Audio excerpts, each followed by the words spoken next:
El empate, entonces, el cual tengo conmigo delante, inicia dando un panorama genérico en donde deja en claro una ruptura, una heterogeneidad es la palabra que usa Romero, que ya se percibe en el mismo 55 dentro de las mismas Fuerzas Armadas.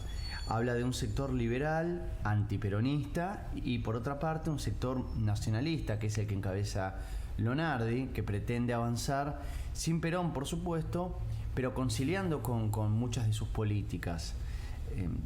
De allí que rápidamente Lonardi sea apartado, dado que no cuenta con la mayoría en la Armada, no cuenta con ningún tipo de consenso, que seguramente sea justo la fuerza más homogénea en ese sentido, y hay un convencimiento de que a Perón hay que apartarlo, y lo mismo con cada una de sus sus medidas, reformas, todo lo que sea vinculado al peronismo es necesario quitarlo del plano.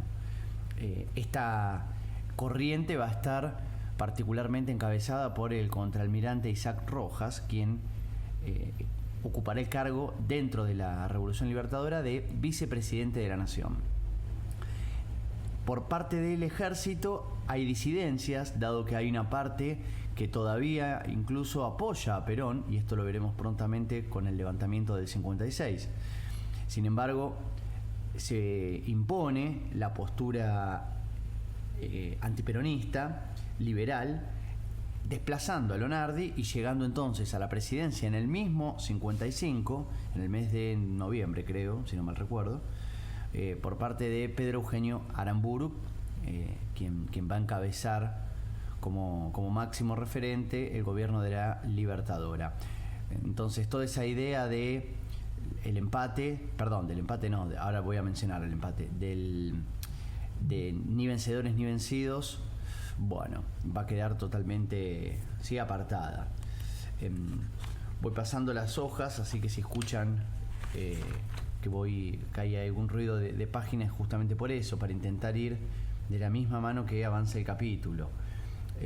Luego, antes de meterme en el siguiente subtítulo, también hace un paneo de lo que sería el mundo post Segunda Guerra Mundial, que ya es un mundo de Guerra Fría, en donde prácticamente, se está debatiendo entre un Occidente con democracias liberales y un Este que el autor llama totalitario, ¿no? Que, esa es su visión de lo que el comunismo genera en esta parte del Este. Ojo, estoy de acuerdo en el marco de lo que Stalin intenta abordar, que sin duda alguna es un totalitarismo. De todas maneras, no necesariamente la experiencia comunista debe estar siempre bajo esta forma, ¿no? Ahí es donde yo por ahí hago un poco la diferencia.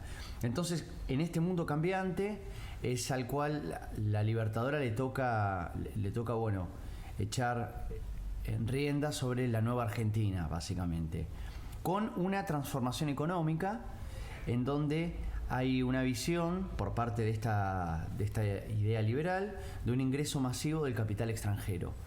Es una política que la Argentina mayormente irá repitiendo, incluso hasta en el presente. Es algo que se sigue hablando y con fuertes tendencias a seguir implementando ese tipo de ideas. Es necesario entonces, decimos, modernizar, adecuar la economía, en parte a través de este ingreso fuerte del capital extranjero. Sin embargo, no hay tampoco consenso en esto, dado que hay muchos sectores que desconfían de esto. Tengamos en cuenta que por más que la Libertadora lleva en cabeza esta idea de una desperonización de la Argentina, eso no va a terminar por hacer desaparecer al peronismo de la Argentina, todo lo contrario. Hasta el autor empieza ahora también a clarificar cómo pareciera ser que el sector obrero termina de transformarse verdaderamente en peronista en nuestro país a partir de la proscripción. Es eso lo que termina de fundir el vínculo, básicamente, al punto tal de que es ahora ya sí un obrero capaz de hacerlo todo porque está en un marco de resistencia, Esa parte es muy interesante de lo que Romero está planteando, cómo a veces la prohibición termina generando el mayor marco de fusión. Me parece que es un punto el cual vale la pena remarcar y pensarlo más allá del peronismo, diría. Lo que las prohibiciones en general suelen arrojar como consecuencia, como resultado. Bien, por supuesto, incluso hay sectores empresariales que no están de acuerdo con esta transformación económica porque se veían muy beneficiados por todo lo que el Estado benefactor les había dado, y todo eso va a quedar totalmente fuera de cuajo, al mismo tiempo que se echa atrás todas las políticas vinculadas al IAPI. El Estado benefactor se, digamos, clausura a partir de 1955 en la Argentina. Bien, luego, antes del apartado libertadores y desarrollistas, incluso hasta se detiene en justificar el porqué del título, el empate, mencionando en verdad al autor que es dueño de esta expresión, que es Juan Carlos Portantiero, el cual indica que a partir del exilio de Perón se genera en la Argentina una situación de empate entre los sectores que pretenden una transformación antiperonistas, pero la cual creen posible únicamente con la prohibición del peronismo. Y por otra parte, lo que está prohibido, esa resistencia sindical que se transformará en una resistencia peronista. Entre estos dos sectores es que se entiende que se va a generar una situación de empate, no como la que pretendía Lonardi, de no hay vencedores ni vencidos, sino a través de pujas, luchas muy marcadas entre estos dos sectores, pero que no otorgará ganadores ni a unos, ni de un lado ni del otro. Bien, me meto de lleno en lo que sería libertadores y desarrollistas. Bien, ahí a partir de este momento avanza ahora sí en concreto con la Revolución Libertadora.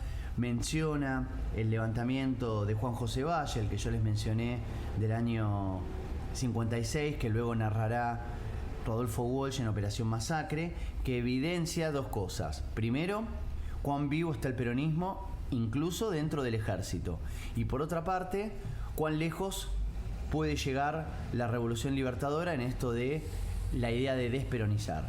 Si alguien se levanta en favor de Perón, rige lo que sería la ley marcial, y no va a dudar bajo ningún punto de vista la Libertadora en detener y en fusilar, tal como hace con todos los que participan de este levantamiento. Atención a la figura de el presidente Aramburu, dado que, como les dije, va a quedar muy asociado a él como el máximo responsable de la prohibición del peronismo, lo cual luego de alguna manera se lo va a cobrar, por así decirlo, el grupo de izquierda peronista conocido como Montoneros. Ya lo abordaremos en el siguiente capítulo.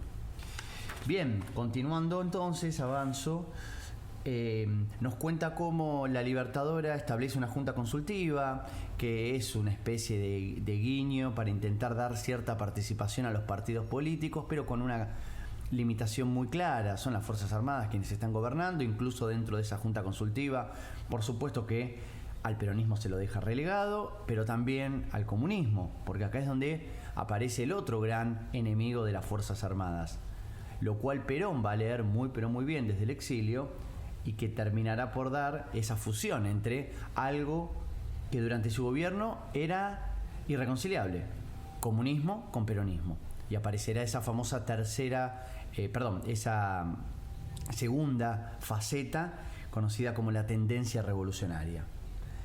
Nos menciona al mismo tiempo la evaluación que durante la Libertadora hace la CEPAL, que es un organismo internacional con una clara visión de lo que sería el Fondo Monetario Internacional, sugiriendo en esto de ser más eficientes, de evaluaciones de la moneda, por supuesto, darle mayor estímulo al sector agrario, congelar salarios, reducir, achicar básicamente. Recetas que ya para nosotros son tremendamente normales porque se vienen repitiendo, por desgracia sin mejores resultados. La pregunta sería por qué se sigue insistiendo en ese tipo de mecanismos si ya hemos visto en la historia que no resultan. Y también abarca dentro de este marco entonces el surgimiento de nuevos líderes sindicales, de los cuales Augusto Bandor será seguramente el más destacado, y el peronismo quedará nucleado en 62 organizaciones, que serán las que representen a la bandera del peronismo prohibido. Bien, esto se va a profundizar aún más con todas las medidas de represión y de prohibición que la Libertadora implemente. Más adelante, dentro del mismo apartado, también menciona los partidos políticos como quedan. Y recuerdo haberles dicho en clase, en esta época todo queda dividido en pos del peronismo. Le sucederá al Partido Socialista, que aparecerá una rama independiente. En verdad ya existía, que tendía a la derecha, digamos. Y por parte de la Unión Cívica Radical, también ya anunciado en clase, emerge la figura de Arturo Frondizi, quien va a terminar rompiendo, fragmentando en dos a la Unión Cívica Radical entre intransigentes, a cargo de Frondizi, y la Unión Cívica Radical del Pueblo, quien tendrá como referente, como máximo referente, a Balvin, recuerden, no J Balvin, por favor. Bien, esto se hará particularmente, me refiero a la división de la Unión Cívica Radical, quedará particularmente marcada en la Convención Constituyente del año 57, que la Libertadora hace antes de retirarse para reformular la Constitución. La idea en verdad es suprimir la reforma del 49, que el peronismo había arrojado, y volver de alguna manera a la originaria, con las dos reformas que ya tenía para ese momento. Acá lo que queda también claro en esta convención constituyente es que el peronismo sigue teniendo muchísima fuerza. Juan Domingo Perón, desde el exilio, llama a votar en blanco, y el porcentaje mayor que aparece en esta convención es justamente el del voto en blanco. De aquí en más que queda claro para la siguiente elección, que se anuncia justamente para el año 58, que quien logra hacerse con esos votos, sin duda alguna, va a llegar a la presidencia, debido a que inmediatamente después del voto en blanco, en esa convención constituyente, gana la Unión Cívica Radical, la del Pueblo, pero ahí nomás aparece el intransigente. Hay una diferencia mínima, por ende, de no haber mayores modificaciones, sin duda sería la UCR del Pueblo, quien además cuenta con el apoyo de las Fuerzas Armadas, quien lleva al nuevo presidente. Pero queda latente la chance de que de pronto alguien logre agarrar los votos del peronismo, y con esos votos llega a la presidencia. Y ese alguien es Arturo Frondizi, quien pacta con Juan Domingo Perón a través de sus respectivos corresponsales, secretarios, por llamarlos de alguna manera. Me refiero a John William Cook por el lado de Perón y de Rogelio Frigerio por parte de Frondizi, que acuerdan básicamente que si Perón llama a su electorado a apoyar a Frondizi, una vez en la presidencia levantará la proscripción del peronismo. El pacto se lleva a cabo, y por supuesto que Frondizi entonces termina en la presidencia. Continúo, ¿sí?, pasando las páginas, ya estoy en la 162 en este momento, y acá ya comienza a abordar de lleno lo que es la presidencia de Frondizi. Menciona ya las políticas económicas del desarrollismo, que es esta idea que mayormente viene impulsada por Frigerio, que lo que buscaba era un desarrollo rápido por parte del aparato productivo económico de la Argentina, intentar obtener un desarrollo industrial pesado en un corto plazo, porque la visión es no hay más tiempo para esto, y la Argentina ya ha perdido demasiado en esta conformación de una economía ligada al peronismo de grandes talleres, cuando en verdad lo que habría que apuntar es a una economía en donde en lugar de esos talleres debería haber fábricas industriales con tecnología de avanzada, con maquinaria, porque la Argentina por supuesto contaba con la capacidad como para poder hacer ello. Bien, para esto al mismo tiempo menciona un inicial aumento del 60% de salario para intentar darle un guiño al sector obrero, al cual pretende ganárselo, es decir, que no estaría intentando cumplir con la parte de ese acuerdo, lo cual no va a ser, de hecho. Presenta también como parte fundamental de su programa político una batalla del petróleo, en donde va a terminar siendo tremendamente cuestionado, dado que esta batalla del petróleo él la pretende dar permitiendo que ingrese el capital extranjero para poder explotar el petróleo en la Argentina. Lo que había hecho Perón previamente y que él se lo había criticado fuertemente. Por ende hay un cambio en esta postura. Al mismo tiempo, también menciona en esta parte, la que abordado también en clase, el debate que se da entre laica o libre, en esto de permitir que el capital de afuera, las universidades privadas, quiero decir, puedan también emitir títulos universitarios, y triunfa finalmente esa postura. Como verán, tiene toda una lógica de la visión que Frondizi está intentando generar. El futuro está afuera. El peronismo había cerrado las puertas al mundo externo, y eso le había causado a la Argentina un retraso, el cual rápidamente hay que intentar darle rienda. Esto que estoy diciendo lo digo en voz de Romero, ¿sí? Cada cual puede tener su visión de esta idea. Lo cierto es que se esperaba entonces que ingresaran esas empresas, que al mismo tiempo también hubiese que fluyan préstamos, y desde estos dos lugares que la industria nacional pudiese entonces generar ese desarrollo, ese salto, como copiando o asociándose también a estas nuevas empresas que por supuesto ya tienen el funcionamiento totalmente innovador, que es el que la industria nacional debería copiar, y lógicamente también a partir de el flujo de dinero fuerte que se espera que llegue a la Argentina y que verdaderamente llega, ¿sí? Eso es una realidad. Se intenta entonces darle impulso a la siderurgia, la petroquímica, la celulosa, el sector automotriz, ¿sí? La energía, y el ya mencionado, lógicamente, petróleo, que ya había mencionado anteriormente.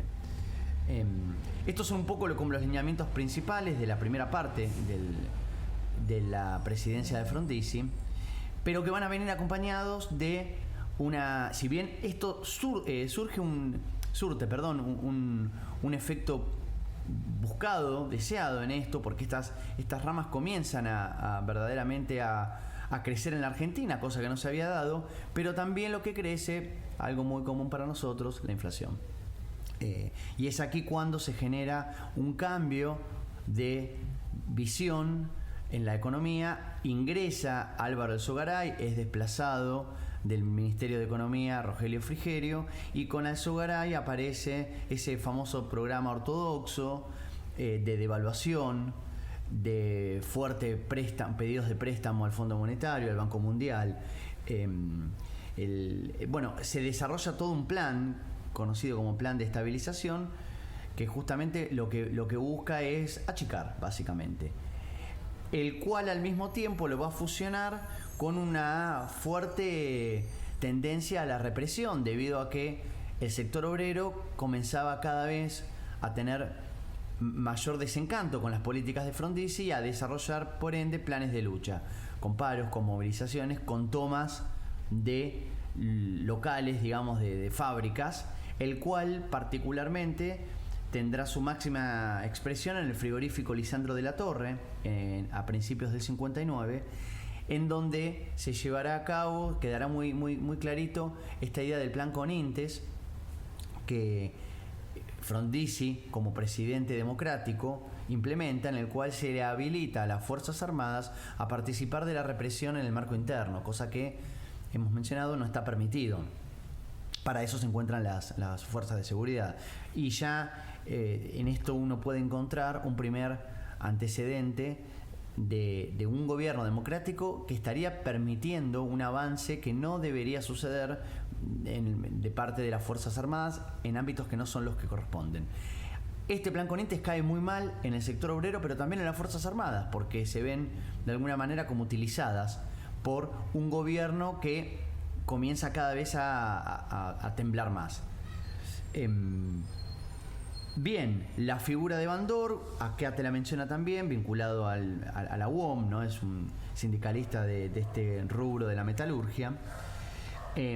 Paso de página y el relato nos lleva a un Frondizi que en el marco de la Revolución Cubana, que se da en el año 59, tiene una postura inicial de abstención, es decir, de no cerrar las puertas a Cuba, cosa que Estados Unidos pretendía. Recordemos, estamos en el marco de una Guerra Fría y Estados Unidos se encuentra en ese año 59 con que ahí nomás, de su patio trasero, en una isla aparece un gobierno comunista, lo cual despierta todas las alarmas y el gobierno de Kennedy llama a un bloqueo que va finalmente a durar décadas. Frondizi inicialmente no responde a eso y se abstiene. Y esto genera mayor rechazo en las Fuerzas Armadas, que ven con muchísimo desencanto, dado que están ya totalmente alineadas a las ideas de los Estados Unidos, que repelen, por supuesto, el avance del comunismo. Finalmente, como última acción de Frondizi, menciona en marzo del 62 las elecciones en las cuales él permite que los partidos neoperonistas participen y que terminan triunfando. Lógicamente, intenta dejar sin efecto estas elecciones, pero ya el golpe es una cosa ya que se va a concretar, y finalmente él va a ser detenido en marzo del 62 y se lo llevan preso a la isla Martín García. Con esto se culmina la primera parte de este periodo en donde pudimos resumir un gobierno militar y un gobierno democrático. Seguimos entonces en la segunda parte.